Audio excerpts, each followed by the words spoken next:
상처 부위가 넓거나 또는 깊거나 출혈이 많거나 하는 경우에는 발라서 미리 감염을 예방을 해주어야 합니다.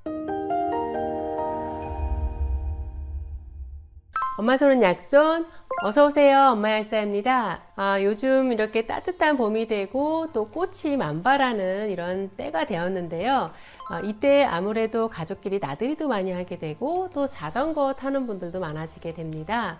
그래서 자전거 타다가 넘어지는 경우라든가 또 아이들이 공원에서 뛰어놀다가 넘어지거나 해가지고 상처 때문에 약국에 방문하는 경우들이 꽤 많이 계십니다. 그래서 제 영상을 보게 되면은 상처가 났을 때 흉터 안 지고 잘 낫는 법, 수분밴드 올바른 사용법에 대한 영상이 있는데요. 거기에 댓글들이 많이 달려 있어요. 그러면 언제 소독약을 사용하느냐, 또 수분밴드 다 사용한 후에 상처 연고를 바르느냐, 이런 질문들이 많이 있는데요. 그래서 오늘은 이렇게 헷갈릴 수 있는 상처 치료에 주로 사용하는 세 가지 수분밴드, 상처 연고, 그리고 소독약의 올바른 사용법에 대해서 확실하게 정리를 해드리도록 하겠습니다. 먼저 수분밴드는 상처가 나자마자 바로 사용하셔야 돼요.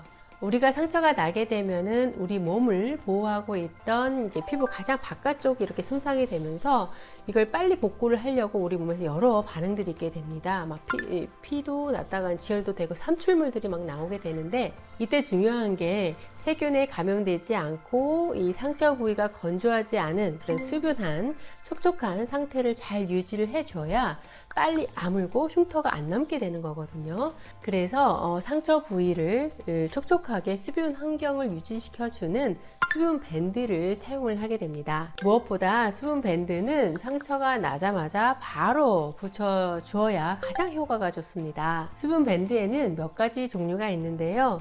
우리가 가장 흔하게 많이 사용하는 게 이렇게 접착 성분이 있는 하이드로콜로이드 성분의 그 수분 밴드가 있고, 그리고 또 화상에 사용할 수 있는 이렇게 축축한 그런 투명한 하이드로겔 수분 밴드가 있고, 또 이렇게 좀 두툼한 게 있어요. 그래서 진물이 난다거나 좀 깊은 상처에 사용하는 폴리우레탄 재질의 폼 형태 수분 밴드가 있습니다. 이런 상처에 쓰는 수분 밴드의 올바른 사용법에 대한 영상을 보시려면 이 상단의 부분을 클릭을 하시면 됩니다. 이처럼 수분 밴드도 상처의 종류에 따라서 달리 사용할 수가 있는데요.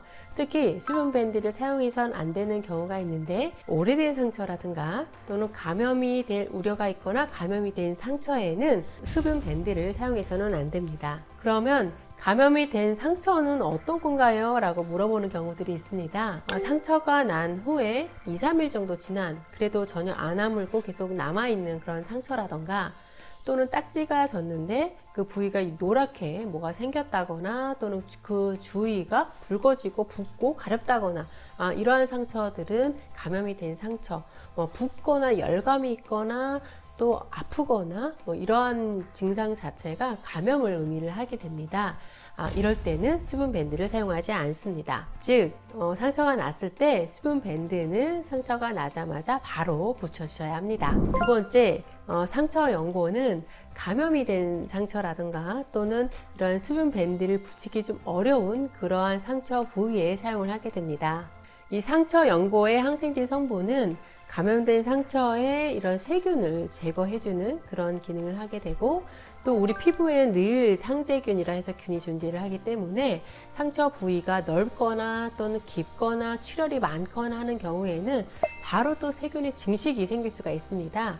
이러한 감염의 우려가 있는 상처에는 항생제 연고를 발라서 미리 감염을 예방을 해주어야 합니다. 상처가 난 지 하루 이틀 지난 경우라던가, 또는 상처가 난 직후라도 부위가 좀 넓고 진물이 많이 나고 출혈이 많이 난 그런 상처라던가, 또 어느 정도 시간이 지나서 딱지가 생겼지만 그 부위가 붓고 아프고 이래서 잘 아물지 않는 그러한 상처에 이 항생제 연고, 상처 연고를 발라줘야 합니다. 그리고 이러한 경우가 아니더라도 상처가 났을 때 그 부위가 좀 굴곡이 있는 손가락이라든가 또는 발등이라든가 또는 귀 뒤라든가 얼굴 뭐 이렇게 굴곡이 있는 부위 같은 경우에는 우리가 수분 밴드를 붙였을 때 딱 밀착이 되어서 유지가 되기가 어렵기 때문에 이때는 항생제 연고를 발라줍니다. 또 땀이 많이 나서 수분 밴드가 자꾸 떨어지는데 계속 교체해도 되느냐라고 묻는 경우가 있는데요.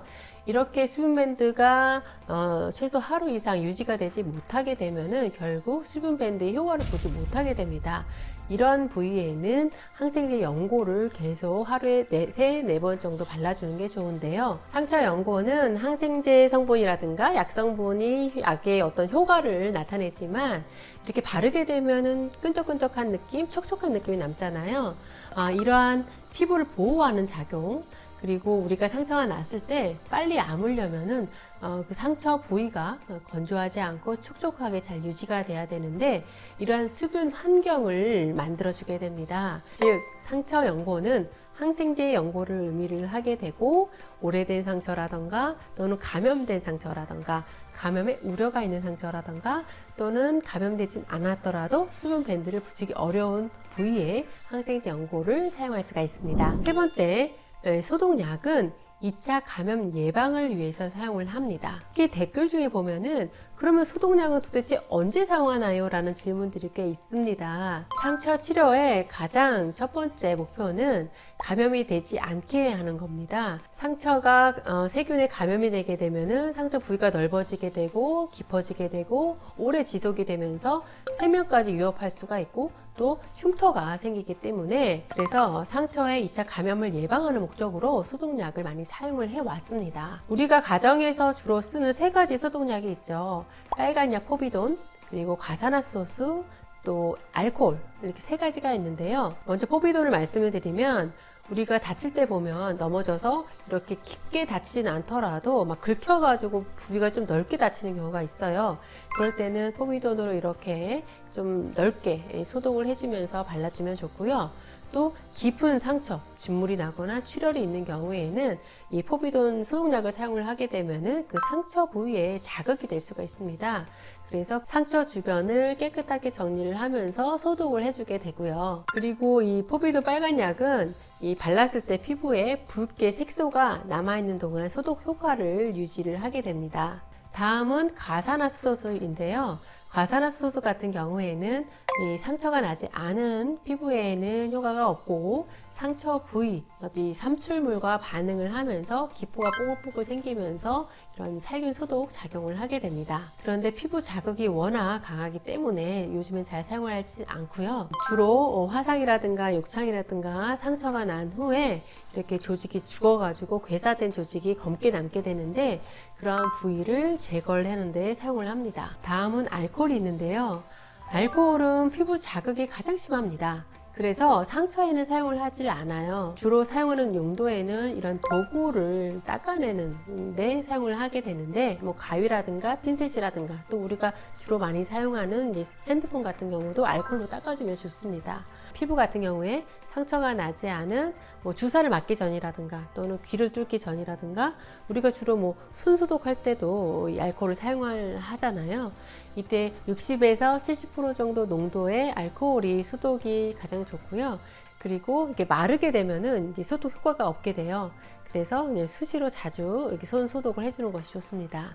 오늘은 상처 치료에 사용하는 3가지 수분 밴드, 상처 연고, 소독약 의 올바른 사용에 대해서 정리를 해보았습니다. 상처가 빨리 나아야 흉터가 안 생겨요. 상처가 있으신 분들 얼른 나으세요. 여러분 아프지 마세요.